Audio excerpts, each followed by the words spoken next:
And I like to liken that one to old relationships that didn't work. Alright? So I know we have experiences, good experiences with different types of food, or different types of lifestyles. Pero I'd like to look at this as relationships that didn't work. Alright? Na sa simula, masaya kayo, di ba? Actually, whatever unhealthy relationship that you're trying to run from every time you make that New Year's resolution, it's the same thing. Di ba? Sa akin, parang, hindi, okay lang yan. Kahit sinasabi na sa'yo ng mga kaibigan mo na, huwag mong gagawin, sasaktan ka lang yan. Di ba? Parang, hindi, konti lang yan, kaya ko lang naman yan. Titikim lang naman ako, susubok lang naman ako. Hanggang sa isang araw, magigising ka na lang na, hala, ano nangyari sa akin? Alright? Bigla na lang, bakit hindi na magkasya yung blouse ko? Konti na lang, puputok na yung 3 botones. Alright? So it's more like that. You wake up one day na, oh, this is not what I wanted for myself. And sometimes, it's the same thing. Every New Year's resolution, simula ngayon, gagawin ko to. Kakalimutan ko na siya. Pero, mamayang gabi, check mo yung Facebook niya. Right? Mamaya, check mo sa Instagram, uy, sino kaya yung nilike niya? Minsan ganun di ba? Na simula ngayon, magiging fit ako, magiging healthy ako, tapos lumabas yung shake fries na truffles. Kunti lang, titignan ko lang, baka masarap. So sometimes it's like that. And it's just like any type of relationship, you want to be able to fix everything. Na, I want you guys to know this one, and alam nyo na to sa utak nyo, that if you really want to change, you know what needs to be done. Alright? If you really want to get over that bad habit, you're going to do anything and everything that it takes to get over that bad habit. Right? And we know this one thing, that if you want to be fit and healthy, there are 3 things that you want to focus on. Alright?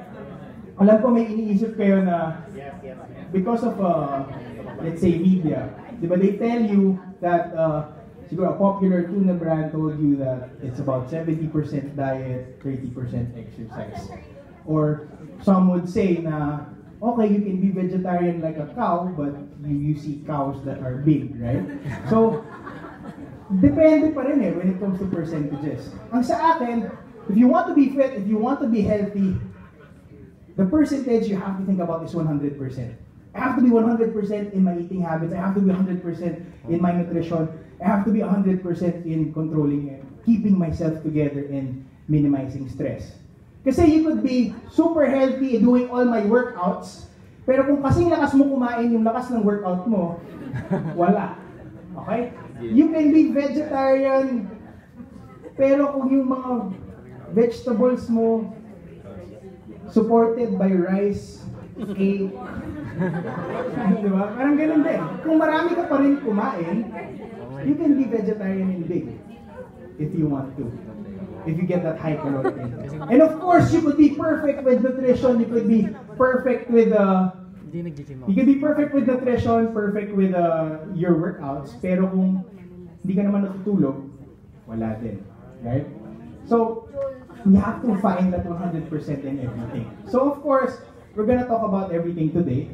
Try to brush through everything. Try to clear out some things. I know there's an influx of information in Facebook, in the internet, YouTube. You probably tried different types of diets and workouts or 150, 25-day challenges. Yeah? So, malamang may sumubok ng 100 squats, di ba? So, we're gonna try to explain today why that probably didn't work, alright? So, we start first with movement.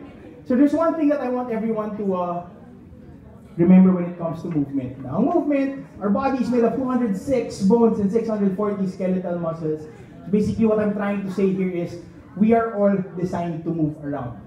So, when it comes to moving around, sa akin naman, our body only adapts on what we do on a regular basis.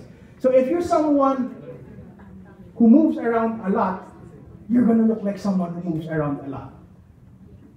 If you're going to be stuck in the sofa most of the time, you're gonna look like the sofa at some point in time. Basically, we're gonna try to work out. We try to move around. So the idea here is you want to use it or you're going to lose it. Okay? So I want you guys to, I want to give you guys a brief history lesson. So, medyo naging sikat ang exercise pagpunta sa gym and doing your workouts, partly of people like these guys, Arnold Schwarzenegger. And I have nothing wrong against bodybuilders, pero I'm gonna try to give you guys an idea on how people think when it comes to exercises. So you have to think na laging may context when everyone does something. So bodybuilders, for example, they work out for their sport, which is bodybuilding. An objective ng bodybuilding is to look as muscular as possible, pantay yung kaliwa sa kanan, perfect symmetry, perfect form, perfect everything. So that's the reason why they do exercises that would make them look nice when judges are facing them. So doon na-invento yung mga bicep curls, triceps extension, or whatever, yung mga side bends or whatever. Kasi, okay, mas maliit yung kaliwa niya kaysa sa kanan, so you need to work more on the left. That's how most of us actually think when it comes to working out. Kasi, that's how it was popularized. Alright?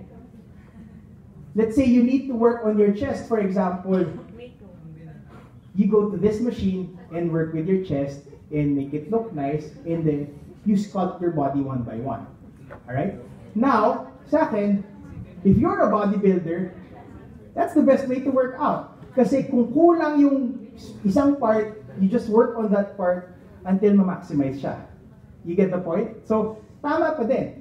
Pero try to adapt it to what you do on a regular basis.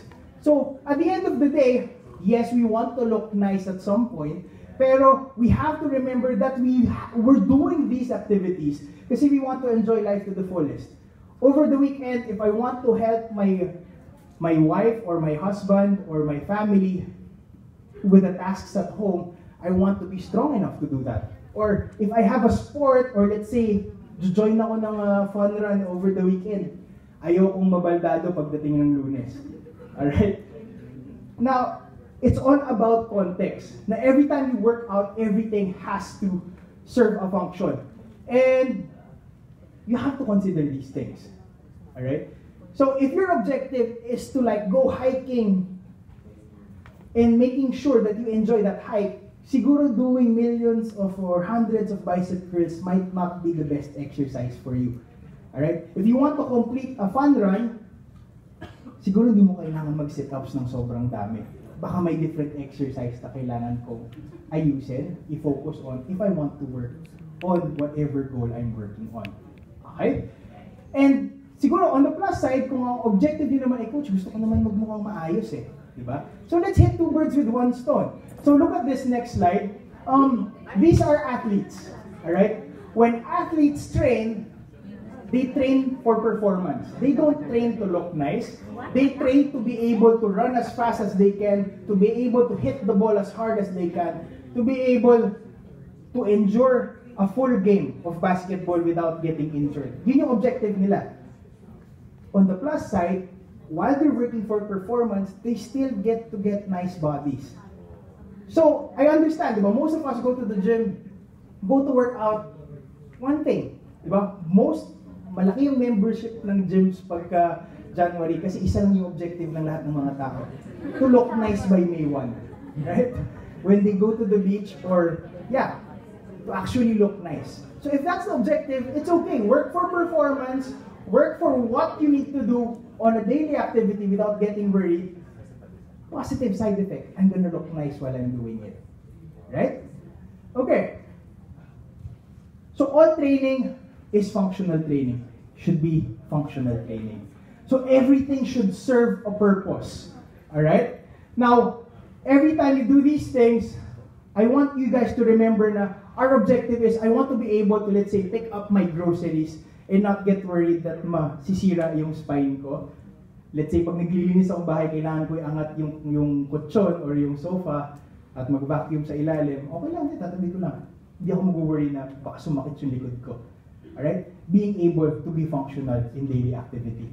So, here are some tips that I want you guys to remember when you're working out and we're trying to select an activity. First, train movements, not muscles. Alright? You have to work out, strengthen your body the way it was designed or you designed it to be. If you want to train yourself to be a better basketball player, do that one. If it's more of like being able to not get worried about my back when I'm lifting something off the floor, train that way. And on the plus side, when you think about the muscles, diba, it's like 640 kanina, what was the number I gave? Malaking number eh. If you train it part by part, biceps muna, triceps, deltoids mamaya, abutin tayong siyam-siyam. Not everyone has that much time. So instead of, let's say, I'm going to work on a bicep curls to make my arms nice, instead of just working on the biceps muscle, maybe you'd want to do some rows instead.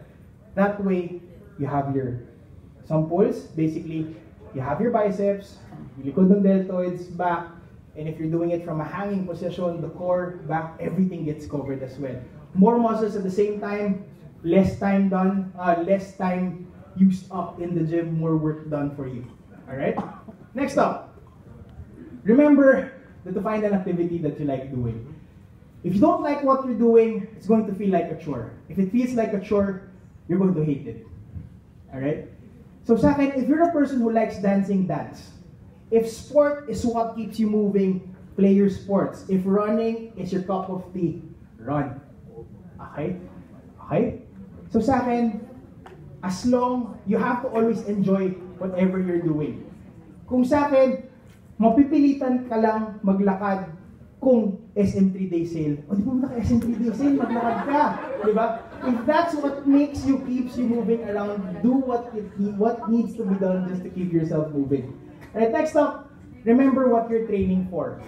Because of YouTube, Instagram, you see a lot of people doing cool stuff.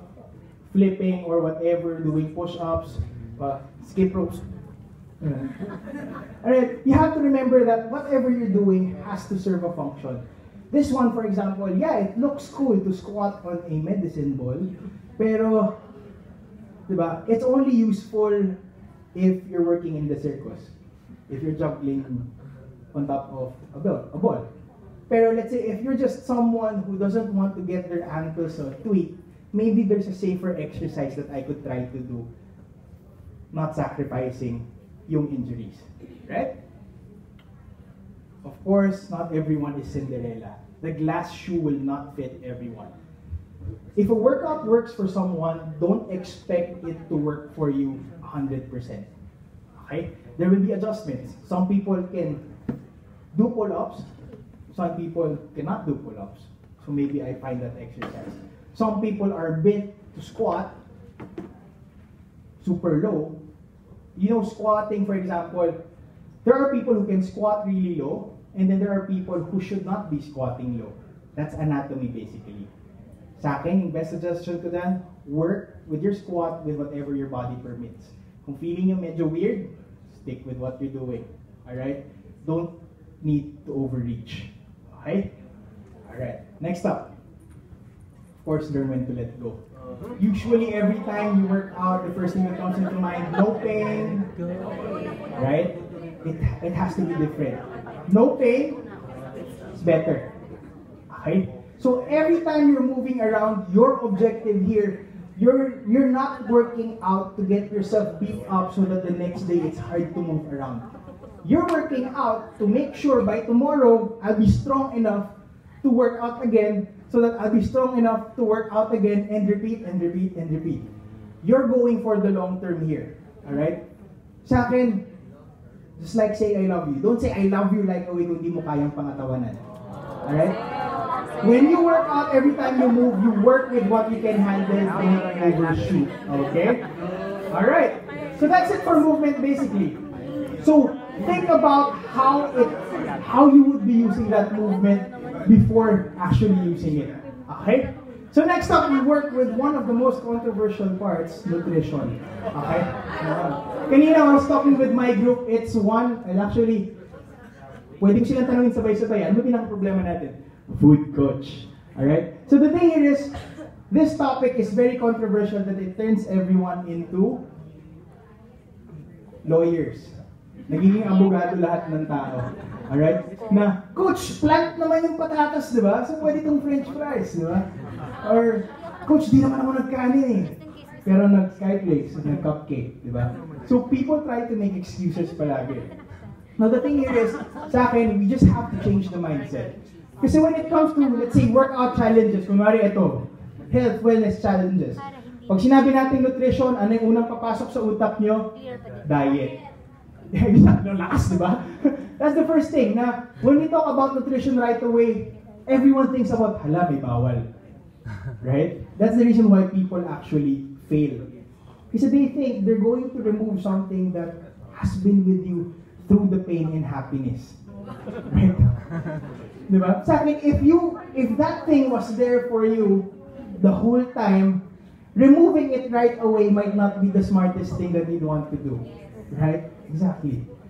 So, when it comes to diets, you have to remember na pinag-usapan natin itong diets, first nyo siya na-encounter nung siguro grade school kayo. We're talking about carnivores, omnivores, herbivores. Diba? Yung carnivores, they need meat. Diba? Herbivores, they need vegetables. Ano tayo? Omnivores. We need everything. Both everything, yeah. So, we have to be enjoying that privilege of being able to eat everything. Of course, we know what happens, right?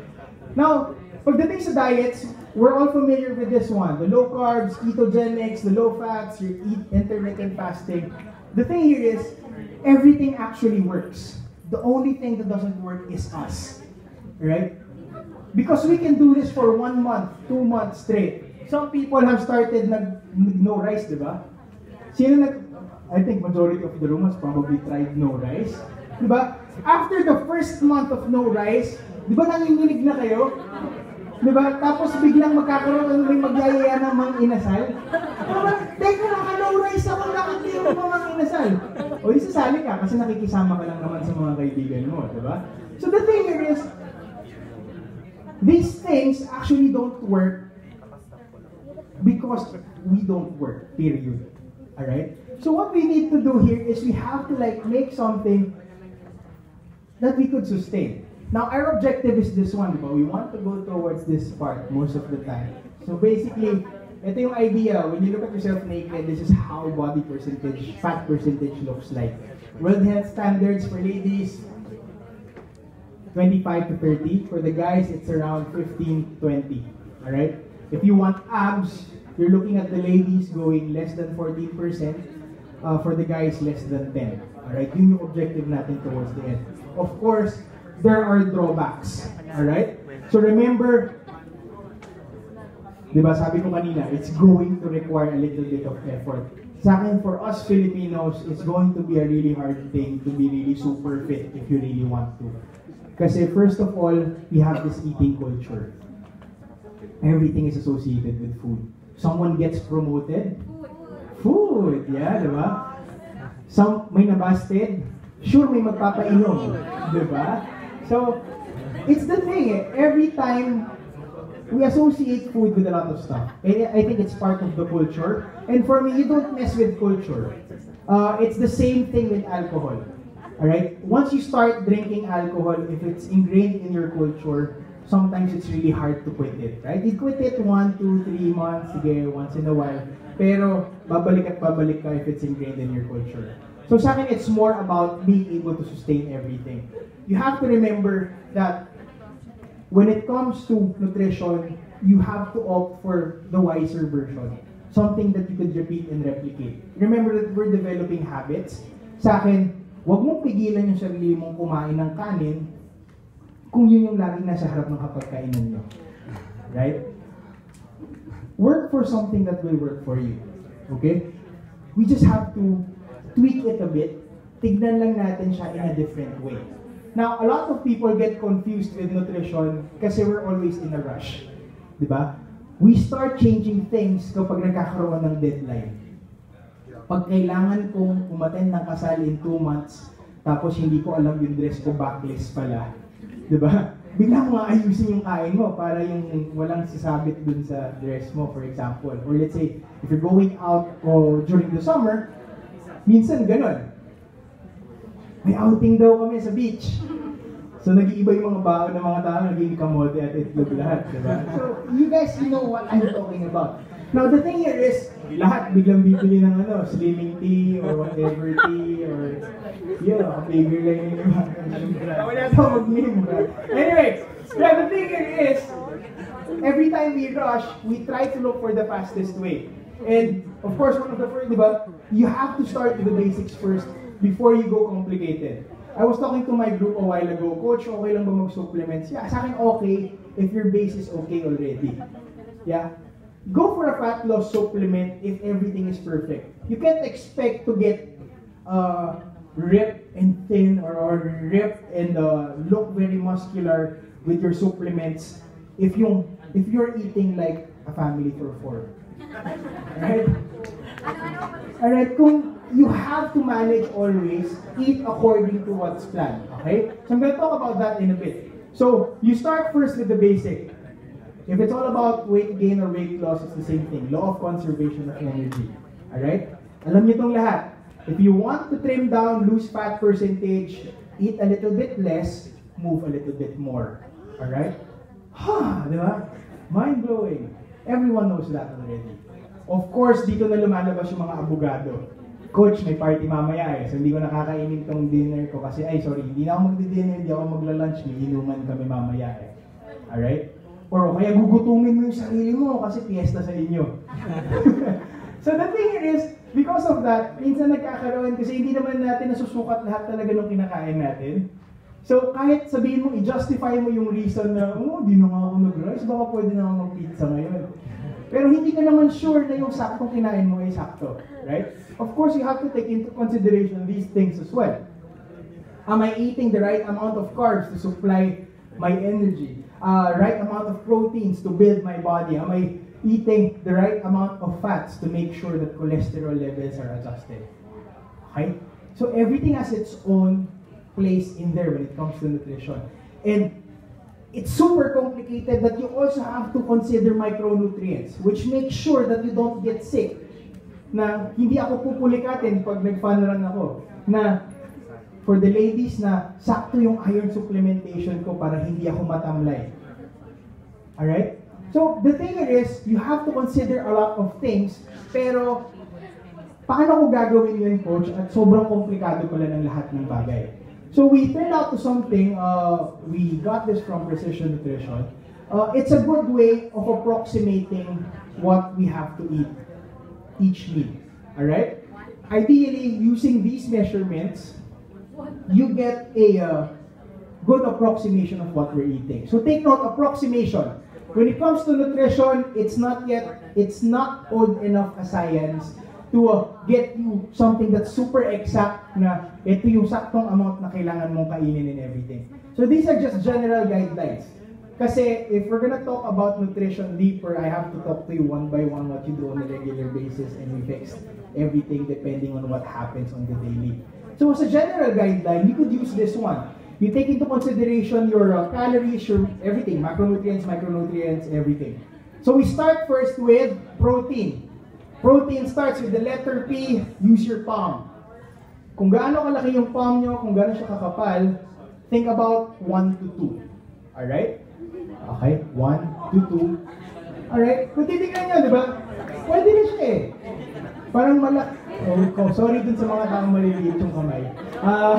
Pero anyway, look at it. The thing here is, the reason why we use our hands, it's something that you don't leave at home. Right? So, hindi ko naman sinasabi na pagkakain ko, gaganunin yung pagkain ninyo. So you have to just look at approximate. Mukha naman kasi laki yung palad ko, pwede na to. Okay? Of course, remember, everything is adjustable. Every person is different, anatomy, race, gender, plenty of factors. Sa akin, if you think, Coach, medyo kulang, something's missing, I'm not gonna live with just 1 pound. Adjust. Maybe I go 1.5, maybe I go 2. Alright? Go more than 2, you're pushing it. Okay? Alright? So 1 to 2 is what you're looking at. Protein. Good? Pea, protein, palm. Okay? Next, vegetables. Tandaan nyo na lang to. Pag di kayo kumain ng gulay, sasapakin ko kayong lahat. Okay? So vegetables, use your fist. Okay? Kung gaano kalaki yung fist ninyo, that's the amount of vegetables you should be eating. 1 to 2. Approximately 1 to 2 portions of vegetables. Alright? Of course, mix up those colors. May dahilan kung ba't green, ba't orange, ba't red, ba't purple yung mga gulay. Okay? Next up, your carbs. Carbs start with the letter C. Use your cup handful. Tahimik lahat eh. Coach, pwede naman itong cup ko. Alright. Remember, ito na, abogado na ulit lahat. Okay. Cup handful. So sa akin, hindi naman kailangang saktong-sakto. Sa akin, just find out. Use that as a guideline first. Again, it's all about making the necessary adjustments that will fit for you. Okay? Adjust, get more, a little bit less, depending on what you think your body needs. And of course, fat, also important, one thumb. Alright, your fattest finger. Okay? 1 to 2, depending on how much you need. Okay? So very important lahat ng to. You want to make sure that you manage everything. Okay? And don't worry, kasi hindi naman talaga, alam ko mukhang malungkot pag ganito niyo siya tignan. If you put it in one plate, it looks like this. Ang dami actually. I tried doing this one, well I actually do this one every time I pick a meal. Lagi akong busog. Alright? So siguro special reconsiderations, if feeling nyo, gutom kayo mayat maya, add protein. Protein keeps you full for a longer time. Alright? Pag mabilis kayo magutom, most probably it's lack of protein that you're looking at. Okay? And of course, balik tayo sa kanina, coach. Alright. So, if you look at this one, if you're working with, let's say, fat loss or something, you can kind of forget about these two. Focus on these two. You know why? When you eat protein, especially if it's animal protein, it has fat already, most of the time. Alright? Whether it's fish or whatever you cook your food in oil at some point. You combine oil with your salads at some point. So fat might have been covered right away with that one. So if you're trying to lose weight or lose fat or change body composition, focus on these two things. Protein, kasi fat is probably taken care of by the protein that you're eating or whatever preparation you're doing. Vegetables, yes, eat it. Kasi the carbohydrates, you have your starchy vegetables. Your cauliflowers, your eggplants, carrots, it covers the carbohydrate part as well. Okay? So dito pa lang, let's say kung talagang you really want to be as strict as possible, focus on these two things. And then kung feeling nyo, coach, kailangan talagang kanin. Sige, dagdagan nyo konting kanin. It's all about adjusting, making things work for you. Alright? Okay, so last one, I want you to consider this one. I think this is one of the most... okay, yeah. Alright, so the thing here is, I understand na with shifting schedules, shifting ba tayo lahat here? Yeah, or most of us. So, I understand that sleep is very tricky for some. So what we want to work on here is, with whatever I have to maximize the quality. Kasi we understand na pag kulang yung tulog ko, it affects my daily activity. Whether it's work, whether it's your workouts, whether it's whatever you do over the weekend. Or work itself, basically. So sa akin, we want to focus more on quality. With whatever we have, we want to make sure we get the most out of it. Alright? So whenever you're sleeping, pinakasakit ng lahat, di ba? Pag uwi nyo, pagdating nyo sa bed, what's the last thing you do before you sleep? Check your phones. Right? Now this thing is very crucial na as much as possible, first, you turn off your electronics at least 15 to 45 minutes before you sleep. Okay? Ang sa akin, best way to do this one, set a schedule. Kung matutulog ako ng, let's say, 1 o'clock in the morning, I have to make sure 15 to 45 minutes before that, wala na akong electronics. The reason why, you have the blue light that's coming from your, or whatever light coming off of your electronics. Ang nangyayari doon is, it kind of inhibits the production of serotonin. In serotonin, it's the hormone in charge of giving you guys deep sleep. Okay? So when it comes to sleeping quality, if you want to make sure na mag-produce ng maayos na amount ng serotonin yung katawan ninyo, kailangan layuan natin yung screens natin for a very long while. Alright? And of course, you have to make sure that your rooms are propped up for bedtime. Okay? As much as possible, dark yung room, minimal light. Sometimes yung tamang paglagay ng phone, di ba may blinking light yan? Whether it's green, blue, Facebook, you know what I mean. Right? Minsan kasi, in a very dark room, makita mo na, oy, may ilaw, kahit sabihin mo naka-silent yung phone mo, kinda gets your attention. Tapos pag-check mo, nag-post lang pala ng bagong profile pic yung kaibigan mo. Sayang yung oras mo, sana tinulog mo na lang. Alright? So prop yourself for bed, distress, take a bath or a shower, a warm bath or shower. Alright? A good way to distress, try to do this one. Everyone close your eyes right now. I'm going to teach you guys how to distress quickly. So we're going to do some diaphragmatic breaths. Alright? So relax lang your shoulders. And then take in deep breaths. Breathe with your nose. Okay? When you take a deep breath, try to imagine that you're filling your belly with air. So as in, punuin niya talaga yung belly niyo with air. And then as you exhale, sige, hinga lang normally. As you exhale, try to adjust that when you're exhaling, try to imagine that you're blowing air through a small straw. So basically, burst yung lips nyo and finish off all the air that you've inhaled. So deep inhale, and then exhale, busin yung hangin. And then deep inhale, exhale, inhale, and then exhale. And then everyone get back into the room. Feels a little bit better, right? So working with those diaphragmatic breaths gets to work on your core muscles, getting you guys better flow ng breaths natin, ng oxygen coming in and out of our bodies.